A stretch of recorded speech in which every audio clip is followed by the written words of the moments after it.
Stewart, Bakari, despite RFK Jr.'s record that you just heard, he's still polling, what, an average of about 15 to 20% with Democrats. That's clearly not negligible. What does that say to you?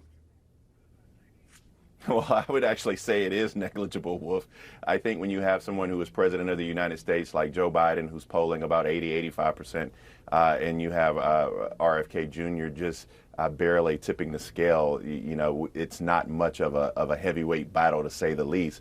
But the fact is that RFK Jr. actually polls better with many Republicans than he does Democrats.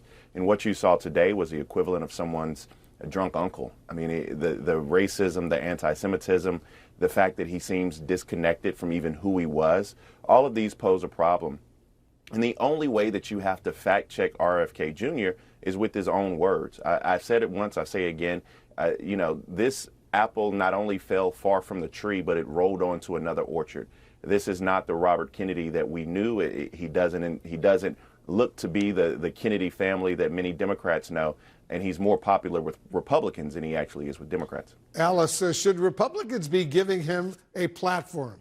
Look, I think if the goal was to put a spotlight on federal government censorship by Democrats, RFK Jr. is not the poster child for that argument. And look, he is clearly an equal opportunity offender. His conspiracy theories and his lies are broad. Not just talking about vaccines. He's talked about gender dysphoria. He has talked about the CIA allegedly being involved in the assassination of his uncle, and even so far as to claim that Republicans stole the 2004 election with George W. Bush. So his conspiracy theories attack both sides, and he is clearly not the person that needs to be making this case. But the fact that Democrats today went to such great lengths and such vocal opposition to try and silence him and keep him out of a platform, that says more about President Biden than it does RFK Jr., because clearly RFK Jr. is somehow or other making a connection with some Democratic voters. And to your point, Wolf, if he is able to get 15% at this point with all of these conspiracy theories out there, anytime he has a platform, the likelihood of him winning over more voters that are disenfranchised with President Biden is much greater. Bakari, on a possible third-party bid from Democratic Senator Joe Manchin, I want you to listen to what Republican Senator Lisa Murkowski said today. Listen to this. If it's a matchup between Biden and Trump, I know exactly where I'd go. I would go with Joe Manchin. I am one who doesn't like to use my vote for the lesser of evils. I want to be proactive in who I think could do the job.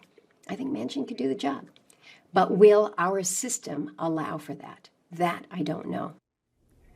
Should Democrats take that possibility of a Manchin run more seriously?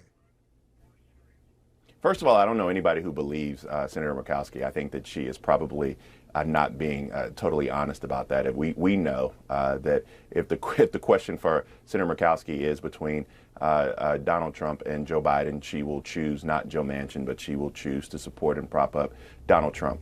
But Democrats, to answer your question directly, do need to be concerned about a third party. We've seen it before. We saw Jill Stein just recently in the election of Donald Trump over Hillary Clinton.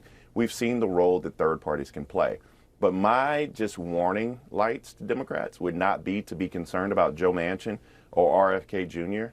Joe Manchin is full of self. RFK Jr. is full of things I don't want to say on your show, Wolf. My concern would be the couch. We have to energize voters so they get off the couch and come vote for Joe Biden. Alice, what do you think? Look, we've seen a Quinnipiac poll that came out this week that shows that 50% of American voters do not want to see a rematch of Biden and Trump. They're disenchanted with a rematch idea. So that does open the door in the possibility for potentially a third-party ticket. The challenge is that the No Labels organization has a hefty mountain to climb in terms of getting on the ballot in each of these states. So that will be very difficult. But clearly, if it's Manchin, it should be a concern for Democrats. Alice Stewart, Bakari Sellars, guys, thank you.